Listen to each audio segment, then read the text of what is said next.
comme la vie. Quand l'Esprit de Dieu habite en moi, c'est sentir comme la vie, c'est sentir.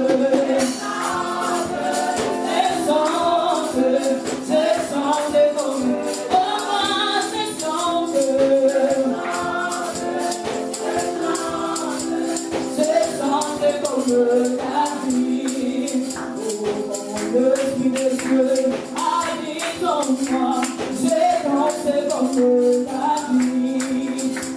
Célèbre à toi, oh Dieu, célèbre à toi, oh qu'il soit loué, qu'il soit loué, qu'il soit loué, qu'il soit loué.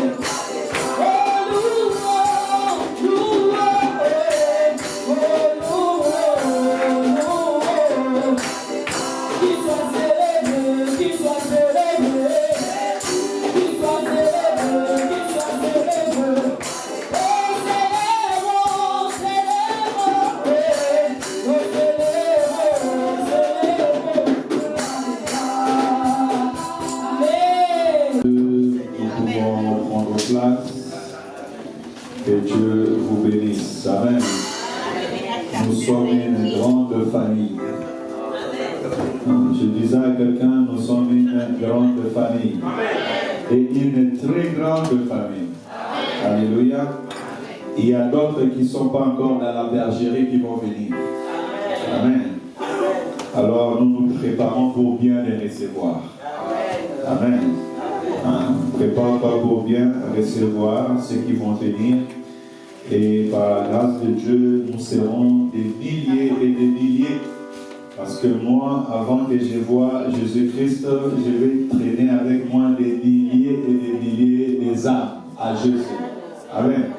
Je ne sais pas toi, c'est quoi ton objectif, mais moi, mon objectif, c'est de traîner des milliers devant la face du Seigneur. Et de lui dire, Seigneur, tu m'as sauvé moi, voici les fruits du salut que tu as mis en moi. Alléluia. Je ne sais pas toi, ton salut, ça sert à quoi? Pourquoi tu es sauvé? Pourquoi tu es en Christ? Mais je sais une chose, nous avons un travail en commun. Nous sommes sauvés pour sauver les autres. Alléluia. Allez dans tous les mondes et faire de toutes les nations mes disciples. Gloire à Jésus. Pouvons-nous courber nos têtes, nous allons prier. Dis à l'Éternel de te parler en ces moments, parce que la parole de l'Éternel est la vie. Pierre a dit, où irons-nous encore? C'est toi qui as la parole de la vie éternelle. Seigneur, nous te bénissons pour ce matin. Nous te bénissons pour cette grâce. Nous te bénissons pour ton amour, pour ta fidélité. Seigneur, merci de nous avoir rassemblés encore ce matin dans ta présence. Éternel, je me laisse naturellement auprès de toi, car la parole déclare, si je vis, ce n'est plus moi qui vis, mais c'est Christ qui vit en moi. Utilise-moi en ce moment, Père éternel. Toi qui es invisible, Dieu esprit, prends ma bouche et parle. Prends mon intelligence et mes pensées, Seigneur. Prends ma présence, Père éternel, et réponds à ton peuple. Enseigne ton peuple, corrige ton peuple, Père éternel, bénis ton peuple, au nom de Jésus-Christ. Alléluia. Seigneur, je prends autorité contre tout esprit qui est contraire à ta volonté ce matin, et je leur donne d'aller dans les lieux arides au nom de Jésus-Christ. À l'instant où je suis en train de témoigner le nom de Jésus, que tous les esprits qui étaient captifs dans les choses de ce monde soient libérés au nom de Jésus. Que tout esprit qui cherchait à combattre le peuple de Dieu maintenant lâche prise au nom de Jésus-Christ. Je déclare la délivrance, je déclare la joie, je déclare la paix, je déclare la guérison, je déclare la solution au nom de Jésus. Et j'ordonne à l'atmosphère de cet lieu pour se changer maintenant au nom de Jésus. Que la gloire de l'Éternel couvre encore ce lieu. car il est écrit, Père éternel, lorsque l'Esprit de l'Éternel est descendu, la gloire de l'Éternel était dans son sanctuaire et même le souverain sacrificateur était sorti dehors. Lorsque la gloire de l'Éternel couvre ce lieu, la gloire de l'Éternel remplit ce lieu, la puissance de Dieu très haut soit au contrôle de toutes choses, et cela dans le nom puissant et glorieux de notre Sauveur et Seigneur Jésus-Christ. Nous avons su prier, nous disons Amen. Amen. Que Dieu vous bénisse. Amen. Bienvenue dans la présence de Dieu. Amen. Je disais à quelqu'un, bienvenue dans la présence de Dieu. Amen. Et bon appétit. Amen. Vous avez bien mangé ce matin. Amen. Alléluia. Nous avons donné 3 mots essentiels dans notre culte ce matin. C'est la compassion, l'amour et la miséricorde. Amen. En vérité, notre thème aujourd'hui, c'est l'amour du prochain. Alléluia. Amen. Et si je parle de l'amour du prochain, j'entre dans la prophétie, en fait. Parce que actuellement, le monde est en train de vivre un temps prophétique parmi tous les temps de la prophétie. Et parmi le temps de la prophétie, on nous parle de l'amour des derniers jours. Alléluia. Amen. On nous parle de l'état de l'homme dans les derniers jours. C'est pour cela que j'aimerais nous parler, nous étant peuple de Dieu, afin que nous soyons éveillés.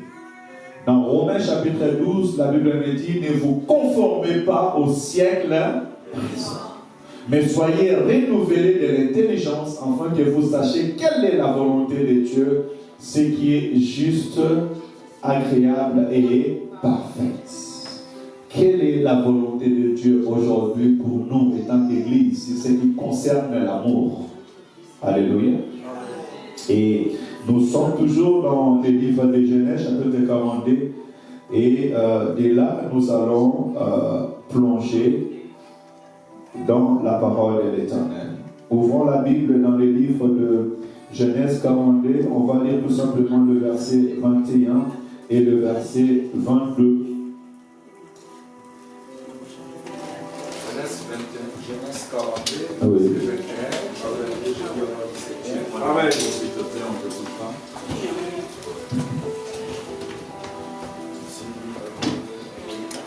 Il s'est dit,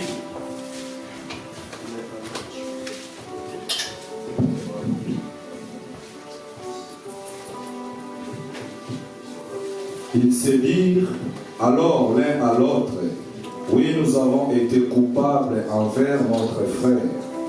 Nous avons bien vu sa détresse quand il nous demandait grâce. Et nous ne l'avons pas écouté. C'est pour cela que cette détresse nous frappe. Ribin répliqua, ne vous dirai-je pas de ne pas commettre de faute envers cet enfant? Mais vous n'avez pas écouté. Et voici que son sang nous est redemandé. Parole du Seigneur. Amen. Parole de l'Éternel. Nous pouvons prendre place et nous continuerons à lire la parole petit à petit. Ici, la Bible nous dit que Joseph avait revu ce frère pour la deuxième fois. Non, c'était pour la première fois. Et Joseph, ayant revu ses frères, ce qu'il va faire, il va les mettre en prison pendant 3 jours. Après les avoir mis en prison, il va les faire sortir en disant que je veux maintenant sonder vos cœurs. Je veux savoir si ce que vous me dites est vrai. Mais la dernière fois, on nous a appris par pasteur Jean Chéri et que Joseph a voulu vérifier, éprouver les paroles qui sortaient dans leur bouche, si c'était vrai. Et nous avons appris que Joseph voulait tout simplement, la dernière fois j'avais dit 13 ans, maintenant c'était pas 13 ans, c'était plus, donc j'ai rectifié mon tir, parce que Joseph a fait 13 ans après avoir été arrêté jusqu'à ce, disons, vendu, jusqu'à ce qu'il devienne devant Pharaon. Il s'est passé 13 ans. Et après, on nous parle de 7 ans d'abondance. Donc 13 plus 7, ça fait 20. Et après, on nous dit Maintenant commence la famine. Je pense que c'est la période après 20 ans et quelques années, parce qu'on ne nous dit pas dans la Bible, c'était les 40e année que les frères de Joseph se sont présentés devant Joseph. Mais 20 ans plus tard, Joseph voulait savoir si le cœur de ses frères avait changé, s'ils étaient devenus responsables, s'ils avaient maintenant la compassion. Amen, amen. Et on nous a dit que dans ce verset biblique, nous avons eu deux vis-à-vis. On a d'un côté celui qui est en train de faire du bien, celui qui a le cœur du Père, celui qui a la compassion, celui qui est béni, qui ne veut pas se venger parce qu'il craint Dieu. Alléluia. Et on nous a dit, ceux qui craignent Dieu ne se vengent point. Ceux qui craignent Dieu ne se vengent point. Pourquoi? Parce qu'ils ont la nature de Dieu. Alléluia.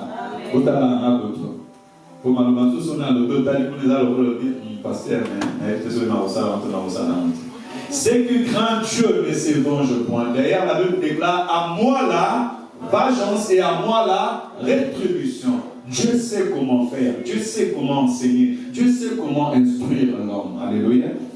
Nous devons faire du bien.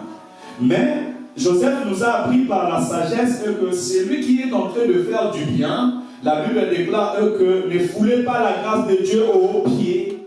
Quand tu es en train de faire du bien, tu dois aussi te rassurer que la personne envers qui je fais du bien est-il prêt à recevoir ce bien-là. Alléluia. Voilà pourquoi vous verrez faire ça dans le Seigneur. Plusieurs sont en train de prier, plusieurs sont en train de te lamenter, mais souvent les choses tardent. Pourquoi? Parce que Dieu qui sonde le cœur et le rein voit que ces personnes-là, que moi je veux leur faire du bien, ils ne sont pas prêts à recevoir ce bien. Que Dieu bénisse sa parole, parce qu'après on a appris tout simplement que le cœur de l'homme est tordu par-dessus tout, qui pourra le sonder. Même le père a oublié Siméon, son deuxième fils. Il a fallu que Dieu puisse accentuer encore la famine afin que le frère de Joseph retourne en Égypte pour aller chercher Siméon. Alléluia.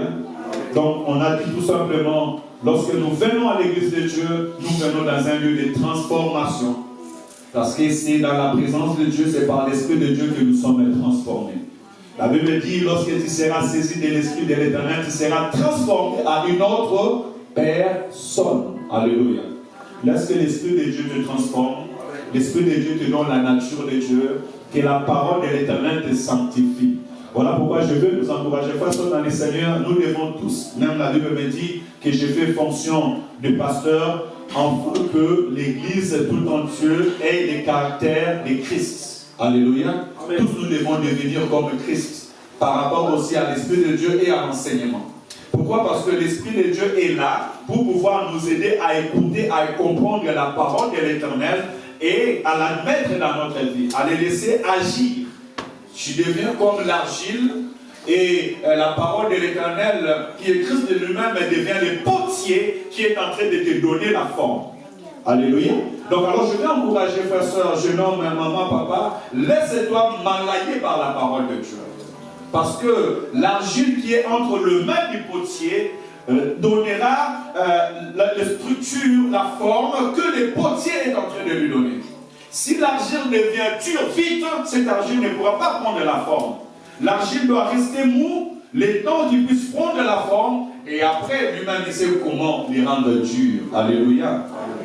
Ainsi on le met dans le feu pour que ça devienne dur. Donc Dieu est en train de te donner la forme. Lorsque Dieu va te donner la forme, la dernière étape, il va te faire entrer dans le feu qui est l'épreuve.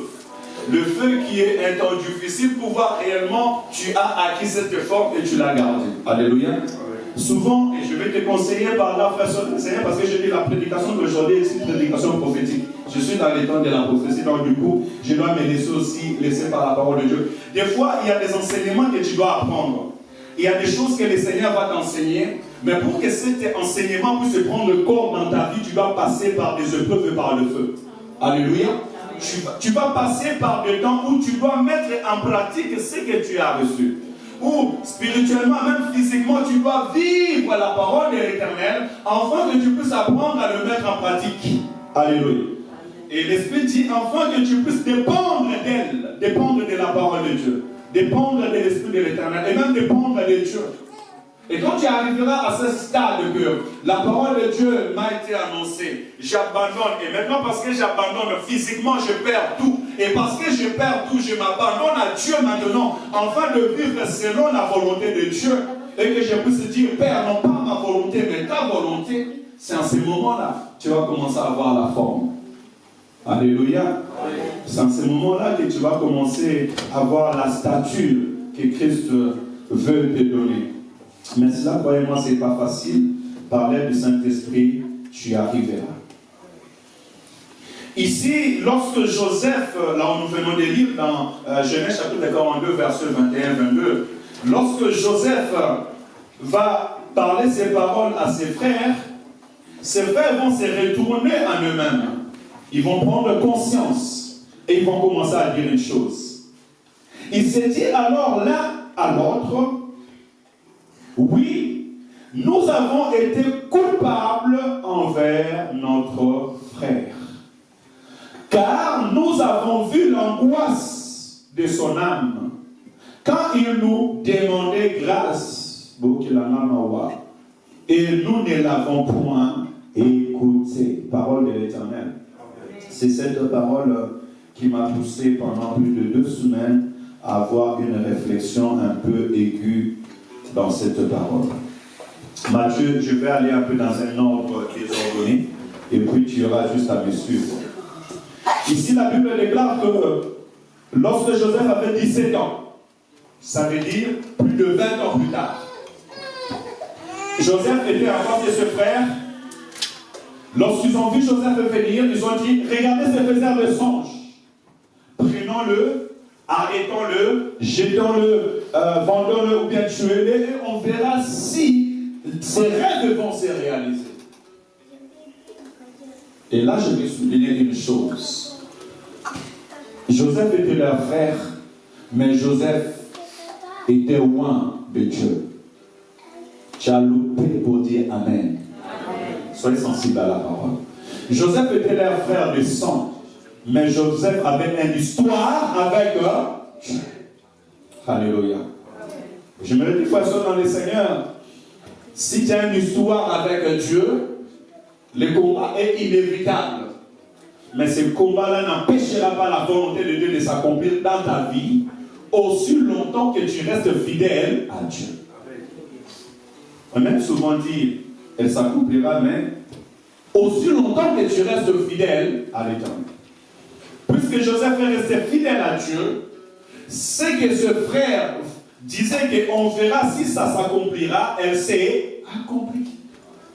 Ainsi, Maman Minouche nous avait dit, rien ne peut empêcher la volonté de Dieu de s'accomplir dans ta vie. Alléluia. Amen. Mais qu'est-ce que je veux dire par là? Joseph, on le regardait comme leur frère.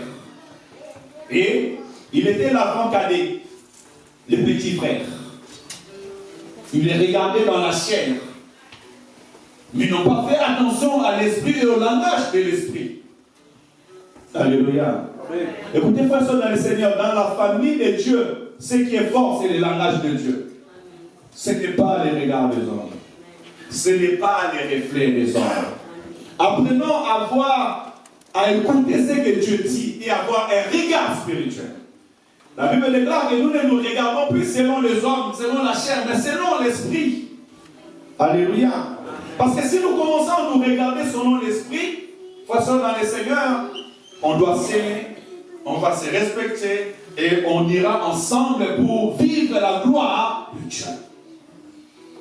Les frères de Joseph l'ont regardé physiquement, ils l'ont mis dans les citernes. Et en les regardant étant qu'homme, ainsi lorsque je méditais, la parole est venue à moi, la Bible déclare, marchez selon l'esprit, afin que vous n'accomplissiez pas les désirs de la chair. Les désirs de la chair, c'est la haine. Les désirs de la chair, c'est la mort. Les désirs de la chair, c'est les rejet.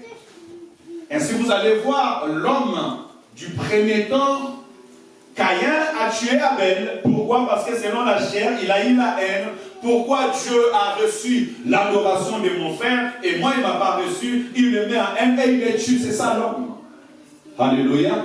Voici dans le Seigneur, si tu n'apprends pas ou si Dieu ne t'ouvre pas les yeux spirituels, afin que tu commences à regarder ton frère et ta sœur dans les yeux spirituels, tu les regarderas dans les yeux de la chair et tu les tueras. Ainsi vous verrez, vous voyez beaucoup combattre les pensées de Dieu. Si tu agis bien, sincèrement tu relèveras ta tête. Voici les mal se tient à ta porte, mais toi domine sur elle. Alléluia. Amen. Tu vas apprendre à dominer sur le mal. Tu vas apprendre à dominer sur toute pensée négative de l'ennemi. Alléluia. Je vais dans ma prédication. La Bible déclare que lorsqu'ils ont pris Joseph, ils l'ont jeté dans les citernes. Joseph pleurait. Il dit qu'on a vu l'angoisse de son âme. Ça veut dire qu'il avait peur qu'on le tue. Il disait, mes frères, ne me tuez pas, je suis votre frère. Je suis votre frère, on est tous même père. Ne me faites pas du mal. Ne me vendez pas. Je ne sais pas s'il s'est moqué. Je ne sais pas s'il disait, tais-toi. Mais la Bible déclare qu'ils n'ont eu aucune différence. Ils ont laissé quand même leurs frères aller dans l'esclavage. Parce que Joseph était esclave en Égypte. C'est là où je viens chuter. En disant l'amour dans les derniers jours. Alléluia. Amen. Matthieu 24, 12. Qu'est-ce que la Bible nous dit dans la prophétie? Matthieu chapitre 24, verset 12. Oui, elle est projetée aussi si on peut les lire. Et parce que l'iniquité cessera accrue, la charité du plus grand nombre se refroidira. Amen. Amen. Parce que l'iniquité aura accru,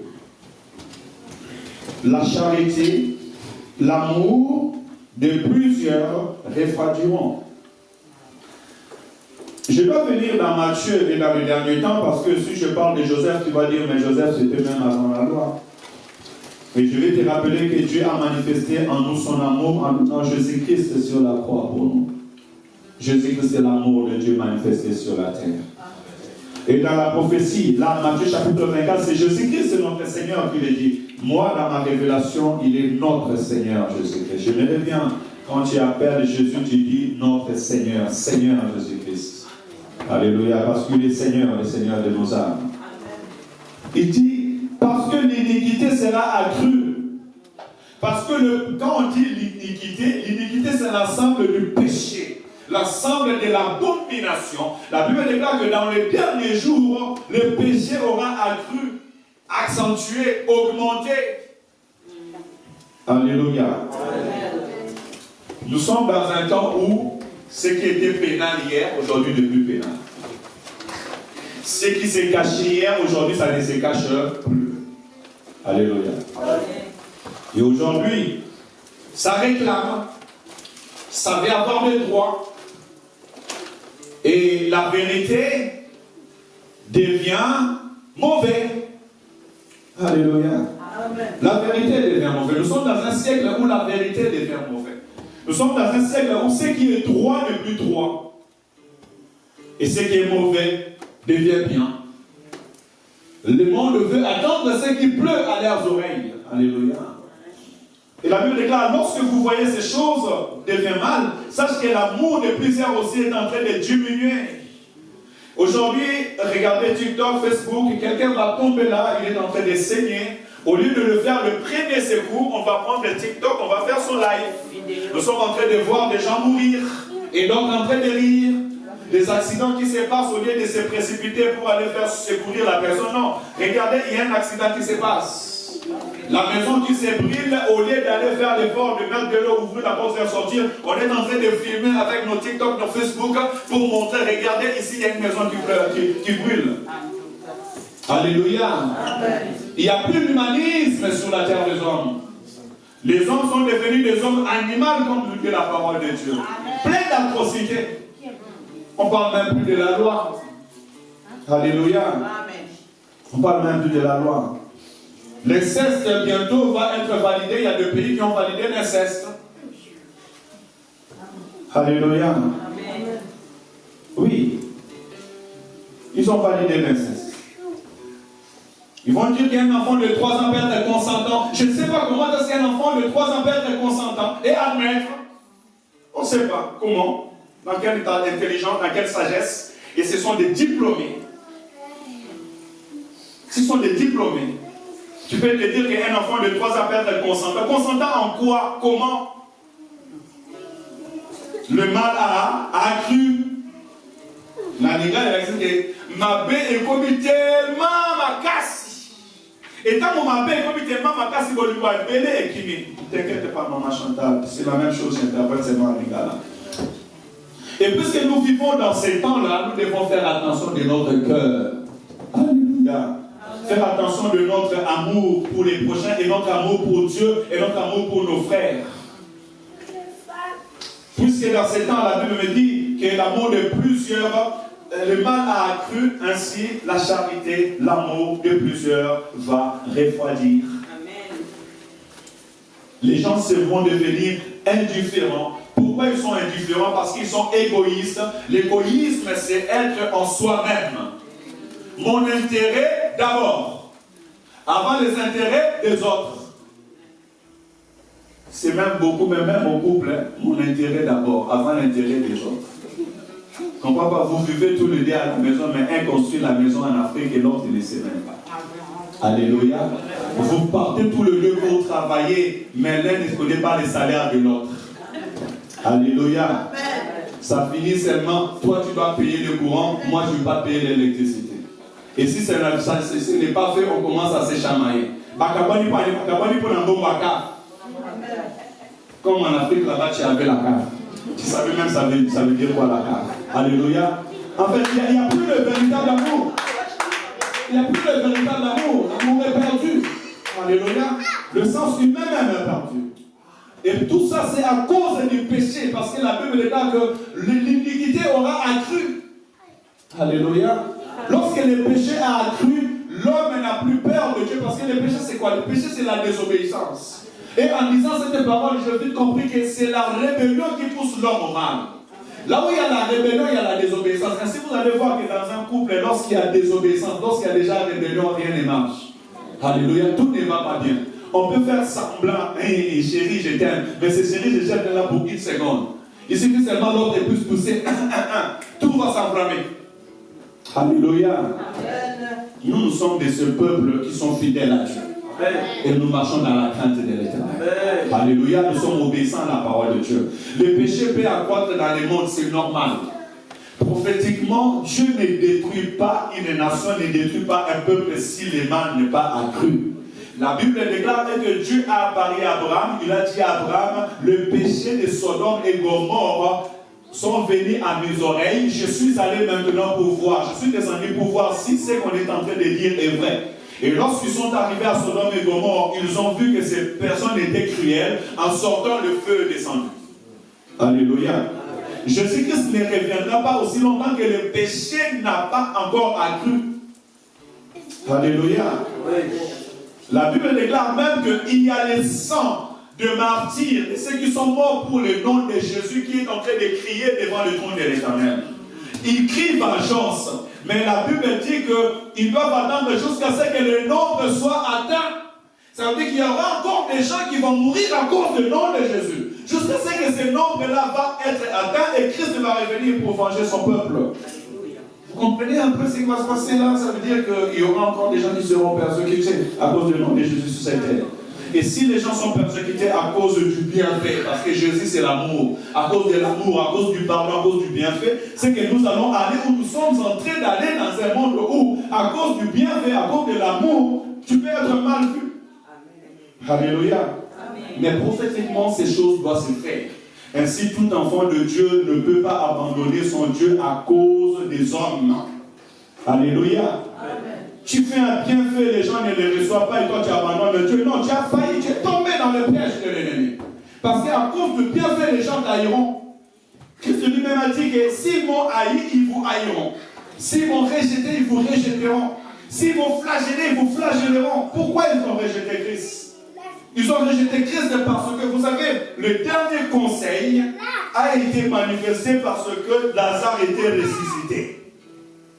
Alléluia. Amen. La résurrection de Lazare a fait entrer le souverain sacrificateur en conseil en disant, maintenant ce miracle s'est fait, un mort est ressuscité, si on laisse ces gens continuer ainsi, tout le monde va aller vers lui. Cherchons comment le tuer. Ah papa, quelqu'un est mort. 4 jours, la famille a pleuré. Les gens se sont réunis, se sont lamentés. Il est ressuscité. Au lieu de célébrer, ça veut dire les souverains sacrificateurs, les gens de la loi, ceux qui connaissent la vérité. Alléluia. Quand c'est pour ça dans les Seigneurs, oh, l'église, c'est l'ensemble des élus, l'ensemble des enfants de Dieu. Nous ne sommes pas des pharisiens, nous ne sommes pas des religieux. Alléluia. Amen. Nous ne sommes pas des religieux, nous ne sommes pas des pharisiens, nous sommes les enfants de Dieu, les enfants de même Père. Alléluia. Et nous nous supportons les uns les autres. Ce sont les religieux qui ont pris la décision que cette personne-là doit mourir parce que s'il ne meurt pas, tous les gens vont aller à lui. La gloire.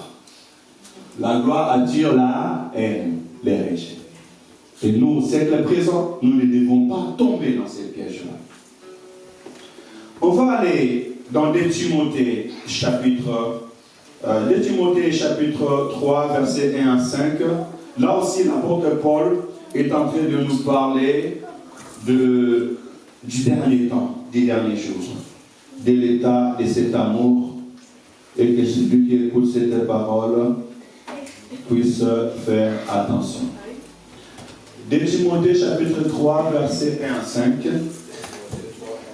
Oui. Amen. Sache que dans les derniers jours, il y aura des temps difficiles, car les hommes seront égoïstes, amis de l'argent, mentards, orgueilleux, blasphémateurs, rebelles à leur part, ingrats, impies, insensibles, implacables, calomniateurs, violents, prières, ennemis du bien, traîtres, emportés, aveuglés par l'orgueil, amis du plaisir plutôt que de Dieu. Verset 5. Ils auront l'apparence de la piété, mais régneront ce qui en fait la force. Éloigne-toi de ces gens-là. Amen. Amen. On peut s'asseoir. L'amour dans les derniers jours. Je bénis Dieu pour cette parole. Et je prie que ça te transforme au nom de Jésus. Alléluia. Reçois cette parole avec joie. Au nom de Jésus-Christ. Au nom de Jésus. Sachez que dans les derniers jours, je vais d'abord m'asseoir calmement. Je ne cours même pas, j'ai le temps. Sachez que dans les derniers jours, il y aura des temps difficiles. Il y a quelqu'un qui vit les temps difficiles ici. Amen. Sachez-le, dans les derniers jours, il y aura des temps difficiles. Donc, si toi tu pêches à cause des temps difficiles, déjà tu désobéis à la parole de Dieu.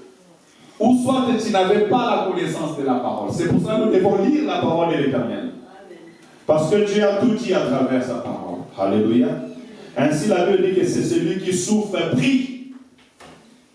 Ne vous inquiétez donc de rien, mais en toutes circonstances, faites connaître à Dieu vos besoins par des prières, des supplications et des actions de grâce. Et la paix de Dieu qui dépasse toute intelligence, garde vos pensées dans le Seigneur. Peu importe les temps difficiles, je veux garder mes pensées dans le Seigneur. Alléluia. Peu importe les temps difficiles, je veux garder mes pensées dans le Seigneur. Je veux m'appuyer sur le Seigneur. Je veux compter sur lui. Parce qu'il est omnipotent, omniprésent. Il vit en moi, il partage tous les instants de ma vie. Il a dit, si quelqu'un attend ma voix et ouvre son cœur, j'entrerai dans sa vie, je vivrai avec lui, je souperai avec lui, lui avec moi. Ainsi, je rappelle que tous les instants que nous vivons sur cette terre des hommes, nous les vivons en Jésus-Christ. L'apôtre Pierre a dit, si je vis, ce n'est plus moi qui vis, mais c'est Christ qui vit en moi. Alors, si la souffrance lui plaît, gloire à Dieu, vivons ensemble dans la souffrance. Si la gloire lui plaît, gloire à lui, que sa gloire soit manifestée dans ma vie. S'il a accepté, je traverse les vallées. La Bible déclare, même si je traverse la vallée de l'ombre de la mort, je ne crains aucun mal, car je sais que tu es avec moi. Ta souffrance, c'est les vallées de l'ombre de la mort. Je vous avais dit, vous allez bien manger ce matin. Nous mangeons bien ce matin et bon appétit à tout le monde. La parole de Dieu est la nourriture spirituelle pour tous les chrétiens. Même si je marche à l'ombre du vallée de la mort, même si tu marches à l'ombre du vallée de la mort, même si tu marches dans l'angoisse, dans la souffrance, dans les temps difficiles, ne crains rien, car Dieu est avec toi. Alléluia. Ne crains rien, car Dieu est avec toi. Sachez que dans les derniers jours, il y aura des temps difficiles. Car les hommes seront égoïstes, amis de l'argent, fanfarons, hautains, blasphématoires. L'égoïsme, on a déjà parlé de ça. Penser en soi-même. L'égoïsme, c'est le contraire de l'amour. Parce que l'amour, c'est donner. Et celui qui n'a pas d'amour ne sait pas partager. Alléluia. Amen. Et Dieu nous a montré le véritable amour. Jean 3,16, car Dieu a tant aimé le monde, il a donné son Fils unique. Il a donné son Fils unique. Alléluia. Afin que quiconque qui croit en lui ne périsse ce point, mais qu'il ait la vie. Dieu a manifesté son amour à nous en donnant son Fils. Et c'est cet amour-là qu'il veut aussi que nous puissions manifester les uns pour les autres. Amis de l'argent. L'amour des fois dit lorsqu'on devient ami de l'argent. Ainsi on a vu des familles se déchirer. Oh, à cause de l'héritage là, cette famille s'est déchirée, d'autres se sont tués. D'autres sont partis en prison. Des amis marchaient bien, pas un, l'autre a sauté les murs. Ça devient une guerre éternelle. Alléluia. Amen. À cause de l'argent, tu viens plus à l'église.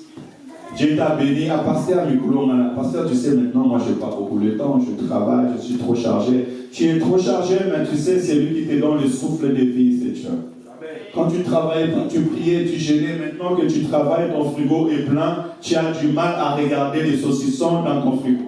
Non, ouvre ton frigo, regarde les saucissons et ferme-le. Dis maintenant, je vais gêner, je vais prier. Parce que j'ai besoin de la présence de Dieu. Alléluia. La Bible déclare, il est facile pour un chameau d'entrer dans le trou de l'aiguille qu'un homme riche d'entrer dans le royaume de Dieu. Alléluia. Bien-aimé, l'Europe fait beaucoup de mal pour notre vie chrétienne. La facilité fait beaucoup de mal pour notre vie chrétienne. Alléluia. Et faire ça, il y a des personnes qui étaient obéissants, ceux qui craignaient Dieu. Et lorsqu'ils sont arrivés en Europe, ils sont devenus des rebelles. Ils sont devenus des rebelles, pourquoi? Parce qu'ils sont entrés dans leur paradis terrestre. Or, ils ne savent pas que c'est le commencement même de l'Antéchrist. Alléluia. Amen. J'espère que demain tu vas fermer ton frigo et puis tu vas gêner, tu vas chercher la face de Dieu. D'ailleurs, le véritable gêne, c'est quand tu as tout. Parce qu'autrefois, on a gêné malgré nous. Tu gênes malgré toi. Tu ne sais pas ce que tu vas manger, tu vas boire, tu gênes. Mais maintenant que tu as tout là, tu es parti chez Papa Ndoudi, tu as Papa Ndoudi, j'étais un oiseau, il faut que tu me payes. Papa Ndoudi, tu remplis ton frigo, tu remplis tes affaires, ton congélateur est plein, mais on te dit que tu vas gêner. Il faut chercher la face de Dieu. Il faut prier. Il faut se priver. Alléluia. C'est là où on voit un enfant de Dieu. Ami de l'argent, ne soyez pas ami de l'argent. On a besoin de l'argent, oui, mais de l'argent ne peut pas être notre maître. Et d'ailleurs, dans ça, Jésus-Christ nous l'a bien dit en disant que l'homme ne peut pas avoir deux maîtres. Tu ne peux pas servir Dieu et servir qui? Maman. Maman, c'est les démons, c'est les dieux de l'argent. Alléluia. Dieu me bénit pour bénir son peuple. Dieu me bénit afin que je ne quémande pas. Dieu me bénit afin que je fais l'œuvre de l'Éternel dans toute la liberté. Les enfants de Dieu, on doit être bénis. Pourquoi? Parce que les présents des hommes peuvent nous faire taire. Surtout nous qui sommes appelés à l'idée, à prêcher, à guider l'Église, à conduire le peuple de Dieu, il faut savoir que tous les présents n'est pas bon à recevoir. Alléluia. On ne reçoit pas tous les cadeaux parce qu'il y a des cadeaux empoisonnés. Amen, amen. Alors pour que je ne reçoive pas tous les cadeaux, qu'est-ce que je dois faire? Je dois être béni. Parce que si je suis béni, je fais des choses sans impression. Rien ne peut m'impressionner. Je vais devenir comme l'apôtre Paul qui a dit, moi j'ai appris à servir Dieu, que ce soit dans le bonheur, que ce soit dans le désert. Si je peux dormir par terre, ça ne fait rien parce que je ne suis pas un possédé du lit. Alléluia. Je peux dormir à l'église, oui, parce que j'ai appris à dormir dans un petit coin avant d'avoir chez moi. Et il n'y a aucun dimension. Aujourd'hui, je peux aller en Afrique dans un village, je vais dormir dans une petite maison où il y a comme on dit, les glissés solaires comme ça. Pourquoi? Parce que je suis passé par là. Alléluia. C'est là qu'on commence à voir un enfant de Dieu. Amen. Alors que l'amour de l'argent ne vient pas tourmenter ton cœur. Parce que ça va enlever l'amour. Parce que si tu as l'amour de l'argent, tu n'auras pas l'amour de ton prochain. On me dit fanfaron, du loba loba. Hein, nous sommes dans un monde de fanfarons. Les gens veulent beaucoup parler. Au fond, là, à TikTok, vous allez voir comment les gens veulent beaucoup parler. On a toutes les connaissances du monde aujourd'hui. Des fois, quand on était jeune, si quelqu'un parle seul, il est fou. Mais aujourd'hui, tout le monde parle seul. Avec leur téléphone, leurs écouteurs, tu vas voir quelqu'un qui parle seulement. Tu ne sais pas s'il est en train de parler au téléphone ou d'autres sont en train de parler tout seul. D'autres sont en train de rire tout seul parce qu'il a passé tellement son temps dans TikTok. Alors toutes ces images-là reviennent dans son esprit. Alléluia. Amen. Non, ne soyez pas fanfarons. Parce que ceux qui sont fanfarons parlent beaucoup. Et en fin de compte, pour ne rien dire. Autant. Même quand il ne faut pas parler, on parle. En fait, ils ont toujours raison. Ils n'ont jamais eu tort. Alléluia. Amen. Amen. La sagesse, c'est aussi écouter sans rien dire. Amen. Et garder silence. Amen. Alléluia. Alléluia, on dit Adam monokwa solo, même c'est important. En français, ça veut dire que même si la bouche de ton vieux père ou ta mère pue, sache que les paroles qui sortent d'elle, c'est très important pour la vie. Pourquoi? Parce qu'ils ont vécu avant nous. Amen. Ce que vous vivez aujourd'hui, on l'a déjà vécu. La Bible déclare qu'il n'y a rien de nouveau sur la terre. Ce qui est a été. Amen, amen. Alors écoutez ceux qui ont vécu avant vous, afin de vous instruire. Amen. Et dans le haut temps, je vois aussi le manque de respect et la désobéissance. La Bible déclare que c'est normal. Tu vas aller dans l'école, tu vas voir l'enfant est en train de crier sur son enfant. Et l'enfant de quel âge? Alléluia. Amen. Les enfants giflent leur mère. Nous sommes dans cette génération-là. Allez, bisous, maman, banapoto. Banapoto. Banapoto. Il n'y a pas de banapoto. C'est tes enfants. Si tes enfants réussissent, c'est que tu les as bénéfiqués. Et s'ils ne réussissent pas, on dira que c'est sa maman. C'est son papa. Alléluia. L'éducation de nos enfants est très importante. Nous devons tous ensemble veiller sur cela. Et surtout, veiller afin que nos enfants ne tombent pas dans cette piège. On me parle de blasphémateurs. Ils insultent Dieu. Celui qui blasphème, ils insultent Dieu. Ils ne voient même pas l'importance de Dieu. Est-ce que Dieu existe? Vous avec votre Dieu. Aujourd'hui, à cause du nom de Jésus, je pense que c'est en Allemagne, on arrête des personnes. Tu es en train d'évangéliser sur la route, on t'arrête. Les gens, ils insultent Dieu. Je ne sais pas, il y a 2 ou 3 ans, je ne sais pas c'était quelle cérémonie de la francophonie ou autre, je ne sais pas où, on a blasphémé même sur le nom de Jésus-Christ. Alléluia. C'était aux États-Unis. Nous sommes arrivés dans un temps où le nom de Jésus est négligé, insulté. Mais nous, étant enfants de Dieu, on ne va pas tomber dans ces pièges-là. Lorsqu'on parle mal du nom de Jésus, toi où tu es, qu'est-ce que tu fais? Les soucis aujourd'hui que nous sommes tous là chrétiens dans l'église, mais lorsque tu sors seulement sur cette porte-là, on ne sait pas si tu es chrétien ou si tu n'es pas chrétien. Alléluia. Or, la Bible déclare, nous faisons fonction d'ambassadeur de Dieu sur la terre.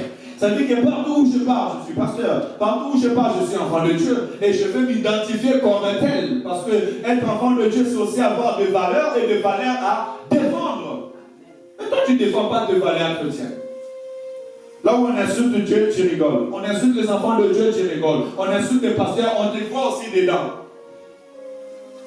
Tu ne peux pas leur dire, frère, soeur, la Bible déclare, ne touchez pas à mes rois. On ne se moque pas de Dieu. Tout ce que l'homme a semé, il le moissonnera. Je n'ai même pas besoin de me déranger. Parce que je sais que cette parole est puissante. Sème, sème, sème. Sème le mal, tu récolteras le mal. Sème le bien, tu récolteras le bien. Sème la crainte de l'Éternel, tu seras honoré. Sème la désobéissance, tu seras déshonoré. Ainsi dit la parole de l'Éternel. Mais tu dois pouvoir défendre la parole. Ou soit tu n'es pas réellement enfant de Dieu. Alléluia. Vous savez que chez nous, il y a des visiteurs. Est-ce qu'il y a un visiteur ici? Alléluia. Est-ce qu'il y a un visiteur à l'église? Vous tous, vous êtes des enfants de la maison. Hein? Les enfants de la maison, ce sont des travailleurs. Alléluia. Qui se sentent concernés dans l'œuvre de Dieu. Et tu dois te sentir aussi concerné dans la maison de l'Éternel. Et cela, Dieu te bénira. Je vais essayer d'aller un peu plus loin. La Bible déclare blasphématoire, rebelles à leurs parents. J'en ai parlé tout à l'heure. Nous sommes dans les derniers temps où l'esprit de la rébellion des enfants aux parents règne. Vous savez, la dernière fois même, le pasteur nous a parlé de la paternité. La rébellion aux parents, ce n'est pas seulement, les parents ne se limitent pas seulement à mon père et à ma mère biologique, mais tous celui, moi quand je grandissais en Afrique, j'appelais papa, maman, tous celui qui avait l'âge de mes parents. Je les respectais. Mais quand je suis venu en France, je vois une maman du même âge que maman Monique, je l'appelle maman, elle me dit, je ne suis pas ta mère. Et ça, on me l'a dit en face, la mère de mon ami, quand je suis là avec mon ami, je dis, maman, elle ne m'appelle pas maman, je ne suis pas ta mère. Vous comprenez d'où la désobéissance commence. Alléluia. D'où la désobéissance commence. Elle commence à la source. Alléluia. C'est pour dire que l'éducation doit commencer à la source. Les enfants sont notre duplique. Les enfants sont en train de copier, de faire ce que nous faisons. Ainsi donc, si moi, parent, je me comporte bien devant mes enfants feront aussi pareil. Et les enfants, on veut vous dire, soyez obéissants, ne soyez pas rebelles. Et ça aussi, ça ira aussi à l'église. Aujourd'hui, on peut avoir un pasteur, mais le pasteur devient Mastanayo. Alléluia. Le pasteur devient ton ami. Ah, tu lis la Bible, moi aussi je lis la Bible. Tu pries, moi aussi je prie. Tu as le Saint-Esprit, moi aussi j'ai le Saint-Esprit. Tu as la prophétie, moi aussi j'ai la prophétie. Mais tu ne sais pas que Dieu avait frappé les gens de la lèpre. Alléluia.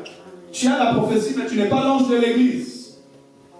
Et Dieu, il faut savoir que dans le monde spirituel, il y a le respect et l'obéissance. Alléluia. Amen. Dans le monde spirituel, lisez bien les livres d'Apocalypse, la parole déclare, parle à l'ange de l'église. Il a envoyé 7 messages aux 7 églises, mais en tout moment, Dieu disait toujours, parle à l'ange de l'église. Qui est l'ange de l'église? C'est celui que l'Éternel a placé afin de pouvoir guider son peuple, orienter son peuple. Alléluia. Amen. Et la Bible déclare que sur l'ange de l'église, l'Éternel recommandera là, tous les âmes qui sont ici. Sache que ta vie sera recommandée. Dieu me recommandera ta vie. Dieu me demandera qu'est-ce que tu as fait pour maman Julia, qu'est-ce que tu as fait pour maman Epiphanie, il me le recommandera. Mais toi, tu viens venir prendre ma place et tu veux commencer à guider ses frères et sœurs selon ta pensée, selon ta volonté. Mais tu es en train de me combattre, hein, et puis tu es en train de combattre l'œuvre de Dieu parce que si ces âmes, regardez bien, la plupart des personnes qui quittent l'église à cause de l'autre, la personne pour qui l'âme a quitté l'église n'arrive pas à suivre ces personnes. Beaucoup de gens sortent de l'église, chacun va dans son coin. Alléluia. Pourquoi? Parce qu'il n'est pas le maître de ton âme. Il n'est pas celui que Dieu a chargé afin qu'il puisse veiller sur ton âme. Je parle pour celui qui amène les désordres et je parle aussi pour celui qui se laisse influencer à travers ces désordres-là. C'est le fruit du diable. La Bible déclare que dans le ciel, Lucifer a voulu prendre la gloire de Dieu. Et il a séduit un quart des anges. Et les anges, quand ils sont tombés, les autres sont restés dans les lieux célestes, les autres dans la mer, les autres dans les eaux. Et ils sont en train d'errer. Vous comprenez? Les démons, les anges de Dieu sont en train d'errer. On les envoie dans les lieux arides. Ils n'ont pas un lieu fixe. C'est ça l'image de ceux qui tombent dans la rébellion. Tu tombes dans la rébellion, tu pars, tu n'auras pas de lieu fixe. Tu deviens un esprit errant. Alléluia. Ainsi, frères et sœurs dans le Seigneur, je voudrais encourager, frères et sœurs dans le Seigneur, que ce soit dans nos familles, que ce soit dans nos maisons, que ce soit à l'église de Dieu, nous devons éviter la rébellion. Alléluia. Soyons de ceux qui aiment Dieu, ceux qui sont intègres, ne soyons pas ingrats. L'ingratitude a accru. Quelqu'un qui te fait du bien, Dieu lui merci. Amen. Dans ces derniers temps, il y a beaucoup d'ingrats. Maman, papa t'a aidé, t'a soutenu, tu arrives en Europe, allez, on va nous capter le téléphone. Ah, il y a des machins après Mikolo. Non, on rappelait à mon papa. Est-ce que ma maman bon ça? Au 4 ans, nos téléphones. Parce que vous commis la photo. Vous savez que c'est un qui a aidé. Alléluia. Il n'y a rien de nouveau sur la terre. Hein? Ce qui a été a été. Hein? Ce qui est a été. Alléluia. Mais tu vas souffrir dans la base à ma balle. Ton homme t'a honoré. Il t'a honoré devant les hommes. Alléluia. Devant ta famille, t'a honoré. Là, j'étais en train de méditer. Tu sors même le matin. Il s'élève le matin pour aller travailler, pour te donner la nourriture que tu manges, que tu bois. Mais regarde comment tu l'accueilles. Regarde comment tu le parles. Regarde comment tu te comportes. Même les enfants aussi pareil. Merci Mathieu, c'est comme si tu étais entré. Je ne sais pas si c'est ma prédication qui t'a inspiré pour l'amour, mais bon, félicitations, parce que c'était l'anniversaire de maman. Mais on voit aussi, même parmi les enfants, tu vas être avec une mère, un père qui galère pour te donner à manger, pour t'éduquer, pour t'instruire, mais regarde comment tu te comportes. C'est comme si ce qu'il est en train de faire, c'est un dû. Il est obligé de le faire, et s'il ne le fait pas, tu te fâches comme un enfant de 2 ans, 3 ans.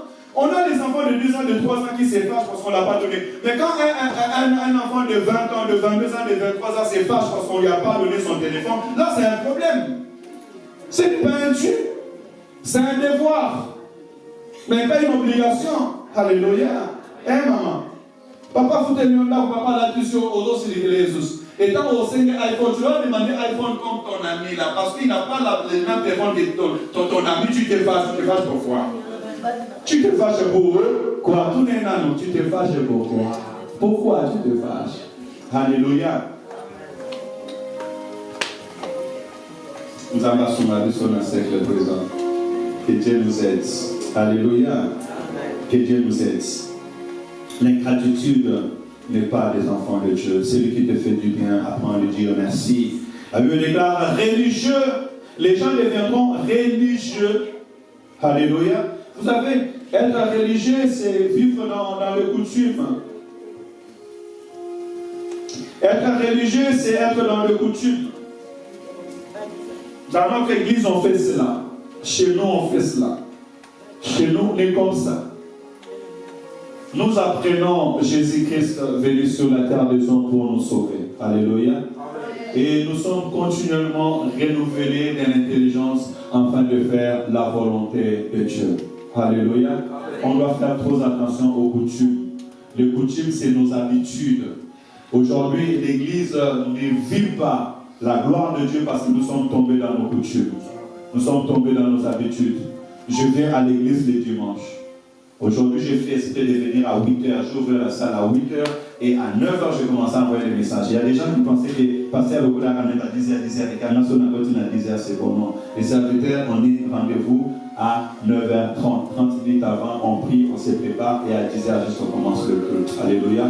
Ne tombez pas dans les habitudes. On a besoin d'être renouvelé de l'intelligence en tout moment. Et faites attention, ne devenons pas des religieux. Alléluia. Dieu change, Dieu renouvelle, Dieu envoie, Dieu bénit et nous avons besoin de cela pour pouvoir avancer. Le reste, je nous épargne de ça parce que la modératrice a très bien fait. Merci de me dire qu'il me reste 10 minutes. Donc, je vais aller directement à l'essentiel. Alors, qu'est-ce qu'on a dit? On a dit que l'Église du dernier jour, ou bien dans le dernier temps, il y aura l'égoïsme, il y aura l'amour de l'argent, il y aura l'orgueil, il y aura l'ingratitude, sans satisfaction naturelle et sans miséricorde. Et toutes ces choses-là étouffent l'amour. Alléluia. Et regarde bien, si ces esprits-là te combattent, apprends à les rejeter au nom de Jésus-Christ. Hein? Que l'esprit de l'orgueil aille loin de toi, loin de l'église, l'amour de l'argent soit loin de toi, au nom de Jésus, l'orgueil loin de toi, l'ingratitude loin de toi, le manque de satisfaction loin de toi. Pourquoi? Parce que celui qui n'est pas satisfait en tout moment, il y a un souci. Alléluia. il y a ce pélarata, le bar, merci, il veut encore plus. Ça aussi, c'est aussi l'égoïsme. Et sans miséricorde, sans pardon. Ces choses, si nous le mettons à côté, nous serons réellement bénis. Amen. Alors maintenant, nous allons apprendre du Seigneur Jésus-Christ de notre prochain. Et c'est là où on va aller chiter, c'est dans le livre de Luc. Est-ce qu'on peut nous projeter le livre de Luc, s'il vous plaît? Luc chapitre 10, ou c'était Luc ou Matthieu? Oui, Luc chapitre 10, voilà, sur les bons samaritains. Luc chapitre 10. On peut lire en Dieu ces très belles paroles. Luc chapitre 10, verset 25 à 37. Oui. Amen.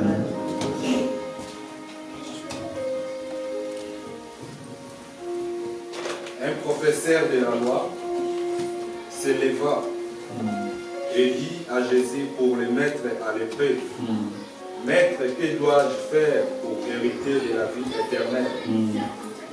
Jésus lui dit, Qui est-il écrit dans la loi?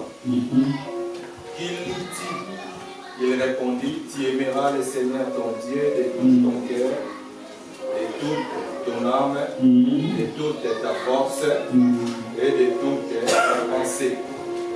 Et ton prochain comme toi-même. Tu as bien répondu. Tu as bien répondu, lui dit Jésus. Fais cela et tu vivras. Mais lui, voulant se justifier, dit à Jésus, et qui est mon prochain? Jésus reprit la parole et dit, un homme descendait de Jérusalem à Jéricho, il tomba entre les mains des brigands, ils le dépouillèrent, les rouèrent des coups et s'en allèrent en les laissant à moitié morts. Un prêtre qui par hasard descendait par les mêmes chemins, vit cet homme et passa à distance.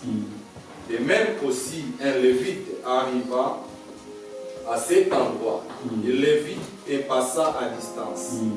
Mais un samaritain qui voyageait arriva près de lui et fut rempli de compassion. Lorsqu'il le vit, il s'approcha et banda ses plaies, en y versant de l'huile et du vin. Puis il le mit sur sa propre montille, le conduisit dans une auberge et prit soin de lui. Le lendemain, à son départ, il sortit 2 pièces d'argent, les donna à l'aubergiste et dit, prends soin de lui, et ce que tu dépenseras à plus, je te les rendrai à mon retour. Lesquels de ces 3 te semblent avoir été les prochains de celui qui était tombé au milieu des brigands? C'est celui qui agit avec bonté avec lui, répondit le professeur de la loi. Jésus lui dit donc, va agir de la même manière toi aussi. Parole du Seigneur. Amen. Va et agis de la même manière toi aussi. Merci d'acclamer la parole de Dieu. Alléluia. Va agir de la même manière toi aussi. Va agir de la même manière. C'est ce que je veux nous conseiller aujourd'hui. Vous savez, dans les paraboles de bons samaritains, on nous montre les temps aujourd'hui où nous sommes. Les temps où, tu vas voir, nous sommes dans l'église, mais Papa Domingo, tu peux venir à l'hôpital, combien de t'as Qui est venu te voir à la maison? Personne. Et pourtant, on sait que Papa Domingo est à l'hôpital. On sait qu'il passe des temps difficiles. On prie beaucoup, c'est bien. Mais il faut savoir que la foi sans les œuvres, c'est une foi morte.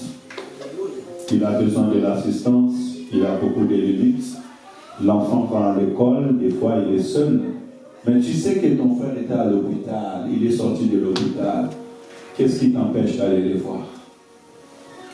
Même un jour, pour une heure. Ok, combien va bénir un téléphone pour passer à la nouvelle? à ta téléphone n'a pas. Combien? Il y en a beaucoup. Beaucoup qui t'ont appelé? Ah, beaucoup qui t'ont appelé. Gloire à Dieu. Gloire à Dieu. Aujourd'hui, nous assistons à ce que Jésus-Christ a dit. Les docteurs de la loi, parce qu'il avait la connaissance, il pensait qu'il était maître de toutes choses, il vient tenter Jésus, il vient tenter Dieu. Et en voulant venir tenter Dieu, il va lui demander qui est ton prochain. Jésus va lui donner une parabole simple. Mais je vois devant moi les sacrificateurs, les souverains sacrificateurs, hommes de la loi. Ils voient quelqu'un qui souffre, quelqu'un qui est roulé des coups par des brigands, quelqu'un qui saigne, et il passe. Comme le monde de TikTok aujourd'hui. Comme aussi toi tu le fais, quand tu vois quelqu'un, il est en train de galérer sur la route, tu passes, et Marouain, tu sais que ton frère, ta soeur passe des temps difficiles, il n'a pas à manger ni à boire, mais tu passes. Tu prends seulement des nouvelles, mais tu ne sais pas agir. Alléluia. On peut entendre, mais on n'agit pas.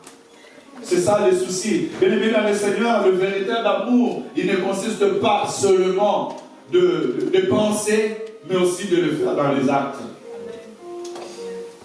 Les docteurs de la loi, même les Lévites, ceux qui servaient Dieu dans la maison de l'Éternel, même les serviteurs. Tu es serviteur, je suis prédicateur, tu es pasteur, tu es chanteur, tu es mokambi.